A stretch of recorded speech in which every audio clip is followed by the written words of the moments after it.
want to talk about some of the principles that we learned and applied. One of them is having a vision, and Covey talked about a vision, and so I wrote one down. It wasn't until I went to a really cool conference a couple of years ago where I understood the power of having a good vision for your business.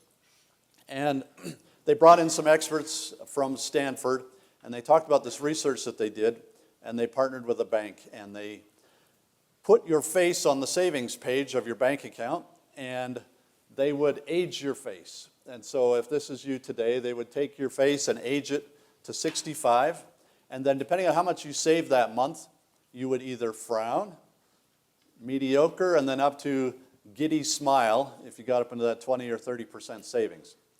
And that really intrigued me. How much more would people save with that? That was the test. And they tried it with different people's faces. It didn't work. It had to be your own face. They tried it without smiling, and you weren't as motivated. You weren't as happy. And that future state, and imagining your future state, changed the savings from an average of 41% increase and up to 200%. And so that just slammed me. Holy cow, if I can visualize a future, I'm going to change my behavior today. And if I could get all of my team in that same mindset where I am showing where we're going to be and what it's going to feel like and how happy and giddy you're going to be that we made it, then we'll make the sacrifices today to change that behavior. And so it went from a thing I put on a slide for my staff once a year to I've got to get this internalized, I've got to get this clarity to where we're going so that everyone feels it and changes their behavior every day because of it. So Merrill Lynch actually implemented it, and it is now a product. So if you're a Merrill Lynch member, you can go in, you can be a part of this, what do they call it? The About You Face Retirement. Product called Face Retirement. And so it ages you up. You can see what the price of milk is at your target retirements, and it changes behavior. And they make a lot more money because they provide a vision for you of your future. The realities of where you're going to be at that future state. Smiling, frowning, the cost of living, all of those kinds of things. Incredibly powerful. Now I've got to get that into my business. So, give you a fun example. A year and a half ago, I showed my team of rockers where I wanted to go with a school of rock and jazz and a jazz venue for the Valley. And so I showed them all this picture. I said, this is what we need to get to. And a year and a half later, we opened about 4 weeks ago. So it's not quite identical. We still haven't gotten the round tables in. We ran out of money. But the school is up and operating. We've got, how many kids? 35? Almost 40 kids in the classes now after a couple of weeks.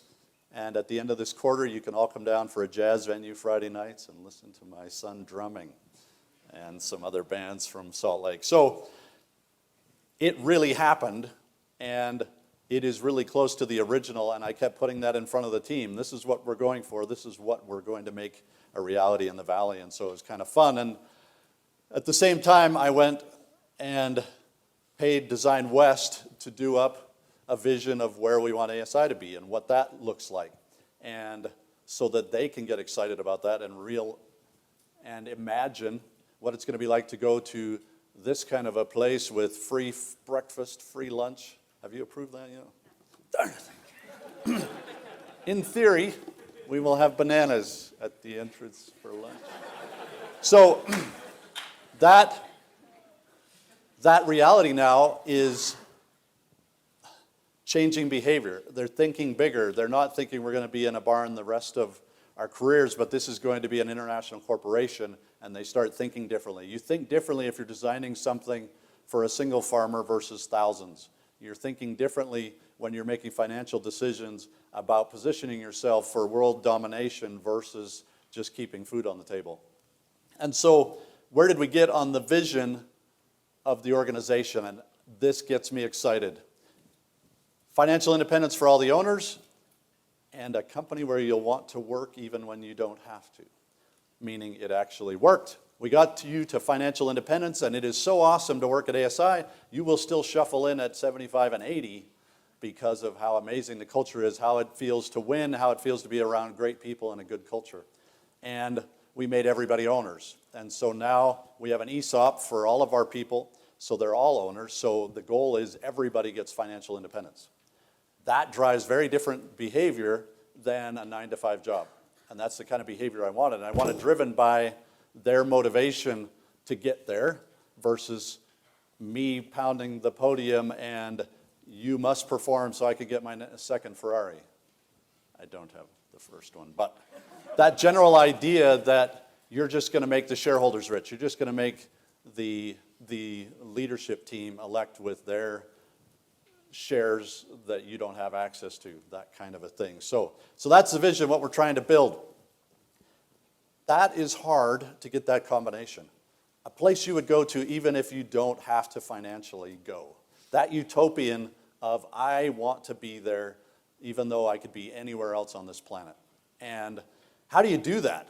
I read Steve Jobs' biography and I got incredibly depressed because he did what I needed to do, simplify something extremely complex. You've got a robot system with lots of computers, lots of vehicles, these video game interfaces around the planet where you can tap into this system and see it get up-to-date analysis of how are the mining trucks doing or the farm tractors, that kind of thing. You've got GPS, you've got communication systems, and you've got obstacle detection lasers and radars. How do we make it simple?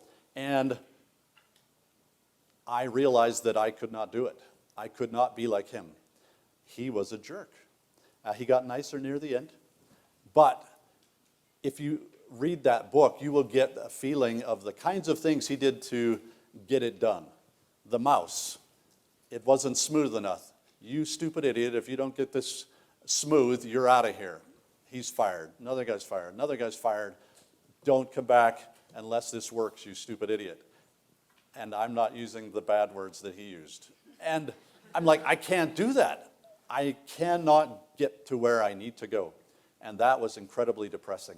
And I literally prayed to be a jerk, not in those exact words, but to be able to go to an engineer and say, your baby is ugly.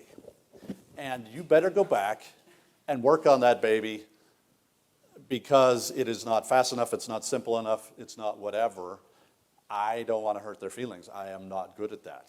And I literally tried to figure out and harden myself to care about their feelings because I had to push them to do things that they don't think is possible. That's what Steve Jobs did. You cannot get that radio signal into an aluminum shell on that phone. He pushed them to do the things that they didn't think was possible until they were able to do it. I can't get there. And so that was so depressing. And as I struggled with that, I came across this quote that I had memorized years before, and it triggered that, wait a minute, if you'd win a man to your cause, and that's what I have a cause, if I can be a friend, and I can do that. I can do that. I could be a friend. I can help those engineers. If I give us a common goal, financial independence, I want to help you as a friend get there too. We've got to get this to simple. We've got to get this faster or better or whatever it is. And that was so exciting, and I realized, I'm going to get biblical here. David and Goliath, I realized I was trying to put on the sword of Steve Jobs and the shield of Steve Jobs, and it wouldn't fit. I could not function that way. I could not have a company where I was around people who were yelling and screaming at each other. That is not a place I would want to go the next day if I didn't have to.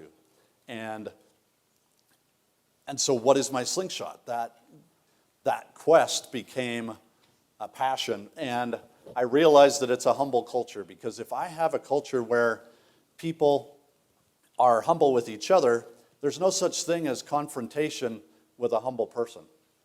You go to them and they say, hey, how can I do better?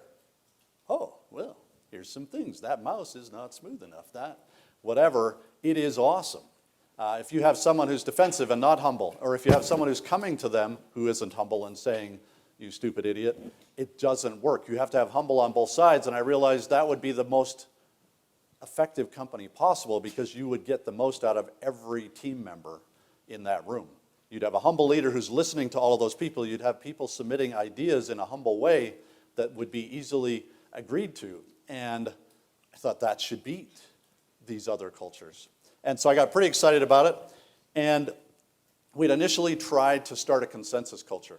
I wanted everybody to be happy, and so we have to have everybody agree, and that is the slowest model of innovation, because to get agreement from everybody, you will never get there, or you will eject the wrong people in the room that disagree with you so that you can make a decision. So you won't invite that safety guy when you're trying to get approval for a 400-ton mining truck that can crush your house, right? They will never agree to that.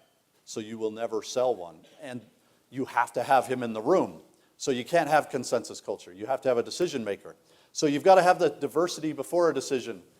You've got to have the ideas of everybody in the room, and you have to have the humility so that everyone will voice their opinion even if it wasn't chosen last time. And that is hard. When I made a decision to hire someone that was not the recommended choice by one of my executives, he was furious because I didn't listen to him. And why do I even voice my opinion if he's not going to choose my chosen candidate? You have to have humble. But if you have humble, then you can have the diversity before, and then after the decision you have consensus. You get on that same page. And that is so hard. That humility to get on board with the second best idea like it was your own. It's always the second best idea, right? It wasn't yours, which was the first best idea. Can you get on board? Can you get everybody? Can you have a culture where everyone gets on board with a decision, whoever the decision maker is, and if he's humble, that's vital, because he's listened to everybody. You've felt listened to over the history of the relationship. Can you get on board with an idea like it was your own? And then the second one, and this is even harder for our humble litmus test, can you address a perceived shortfall in a fellow owner in a way that they would still want to come to work tomorrow even if they didn't have to because they're financially independent? Does that make sense? So you've got a problem with somebody. Purchasing didn't get me the part in time, or this department didn't do what they said they would do.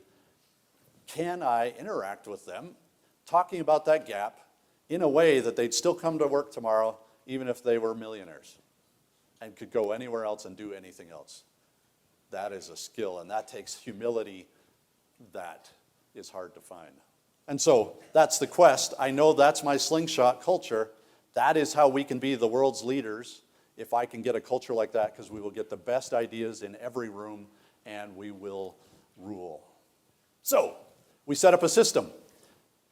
We now have, every quarter, we have survey questions on everybody. So the managers are all surveyed. I know if there's a humble problem in my culture. I know the ranking of humble on every one of my managers. And so we have all of our values, and we have questions for each of the values. And those values changed when I realized what my slingshot was. And then I put a system around, how am I going to get to that culture as fast as possible and make sure that we find out where the problems are, that we push the people out who aren't humble because it's just not a place that they want to be. And that takes effort to get that into your DNA. But then you get that automatic ejection. And our humble scores have gone up over and over and over. And now that's one of our highest scores. I believe it is our highest score. Our team is incredible at humble. Now we're working on how do you get to world domination in execution? I'm a really nice guy. How do I go to him and confront a lack of performance in a way that he still wants to come back and high-five me tomorrow? That's hard, so we're working on that part. So we have surveys. We know exactly where we are every quarter. I have a humble survey that people do on me and my leadership team, and so we know how we're doing. And I love that. And so I can go in with all of my managers. My performance, what do they call those? Performance interviews? Our performance interviews are awesome because it's irrelevant what I think. We look at the data, and they are surveyed by their people and their customers, and we just sit on the same side of the table and look at the results. And what can we do? So in general, we have guidance coming in. That leadership team makes decisions. Engineering does the execution, and then they have a product. So we bring surveys back from engineering. We bring surveys back from the customer. They then reflect. Here's what I've heard, and then here are the 3 things I'm going to do to improve my leadership, to my team members, and here's what I'm going to do to my customer to improve our partnership, our relationship, our product. And then they also have a third one, which is their leadership plan, and so it's a 3x3 ultimately. So that's a big part of the culture, and getting to that utopia and getting that DNA into the DNA, your values, is just so vital. And then once you do that, then delegation and scaling is easy because everyone understands the framework for decisions. They understand the kinds of decisions we want them to make. Do we care about profitability or the people? It's the people. And so you can scale because people understand the right kinds of decisions to be making versus you having to be there and micromanaging and limiting the growth. Now, how do you fund this? How do you get to world domination? How do you get to this utopian of funding everyone's financial independence? Because that's a lot of money. How do we get to them where they don't have to work the rest of their lives? How do you do that? So what color of money is that? It would seem silly to want to exit playing with robots. And if you truly love what you do, then having an exit strategy doesn't seem to make sense. But most of the money out there is based on an exit strategy. And so my 20-year quest has been, how can I find the right money for world domination that doesn't compromise the culture, that doesn't turn my people over to another business that has a different culture that won't be a place that they want to work tomorrow? That is hard, and it is rare. And most of the money that is celebrated out there, the deals that are celebrated, the companies that are promoted in the press are those who've taken that 3 to 7 year exit kind of money, and that doesn't meet my goals. And so how do we get there? Is it going public? I was asked to go speak at iRobot, and I talked to their staff and had a great presentation, I thought. And I went and talked to the CTO, and they were laying off 50 people that week, and they had $100 million in the bank. And I said to him, what are you doing? I don't get why you're putting these people on the street when you've got all that cash.